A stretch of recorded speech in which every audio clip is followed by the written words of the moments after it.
Ini sejauh ini Pak? Ya, kondisi pasien ini kan sama dengan kondisi pasien-pasien pneumonia pada umum. Itu aja yang bisa kami sampaikan. Tidak ada beda. Tidak ada bedanya dengan pasien-pasien yang lain. Nah, tentu di dalam perjalanannya kalau pneumonia itu kan ada klasifikasinya kan. Bisa saja ringan, bisa sedang, bisa berat. Nah, kalau pneumonia yang dirawat di rumah sakit tidak mungkin pneumonia ringan, ya kan? Pasti yang sedang atau berat. Jadi paling minimal dia sedang, dan nanti di dalam perjalanannya yang sedang bisa jadi berat, yang berat bisa turun jadi sedang, tergantung penanganan kita pada pasien pneumonia secara umum. Jadi kami tidak menyatakan atau belum menyatakan pasien ini adalah corona. Kami masih menata laksananya sebagai pasien pneumonia biasa.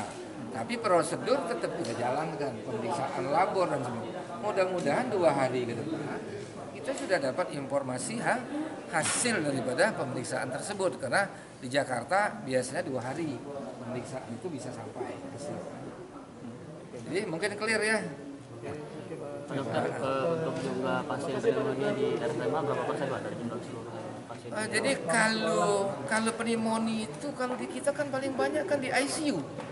Pasien-pasien yang di ICU itu karena dipasang alat bantu napas, itu paling sering timbul suatu pneumonia. Jadi pneumonia itu banyak di tempat kita. Angka pastinya kami tidak hafal, tapi kalau untuk di ICU pneumonia yang menyebabkan kematian di ICU yang paling tinggi itu umumnya oleh karena pneumonia.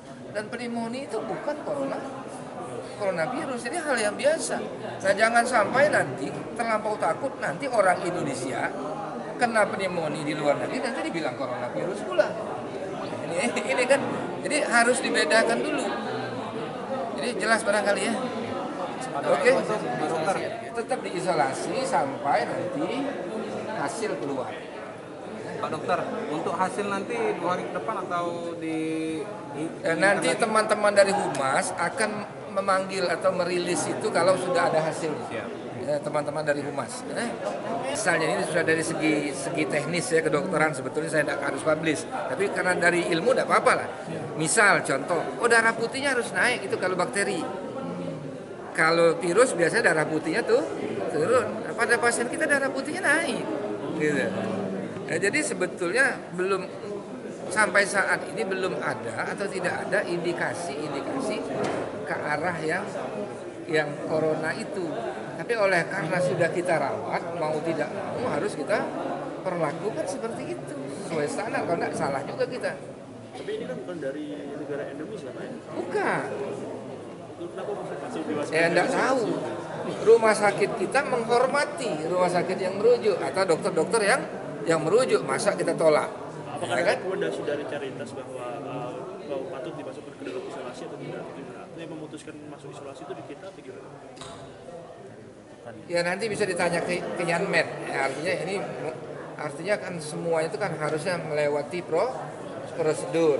Ya barangkali saya tidak tahu prosedurnya itu udah pas atau belum. Nah. Kemarin